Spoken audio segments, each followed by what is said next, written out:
সরিষার ফুল দোলন দোলনায় দুলছে, বাতাসের সাথে সাথে সরিষার ফুলগুলোও দুলছে। এই মুহূর্তটা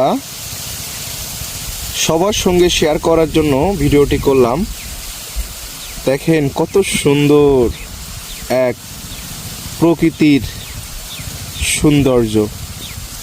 আমরা এখানে আসছিলাম, এই যে আখের গাছ কাটছে এটা দেখতে আসছিলাম, এবং এখানে আখ জ্বালানো হচ্ছে আমরা সেটাও দেখতে আসছিলাম।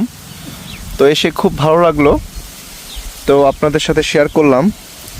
কত সুন্দর, আমি বাংলার প্রতিটি প্রান্তরে প্রান্তরে মায়ায় পড়ে যায়। কি দারুণ, এক কথায় অসাধারণ। তো এগুলো আমার দেখতে খুবই ভালো লাগে, আর আপনাদের সাথে প্রতিনিয়ত আমি শেয়ার করি।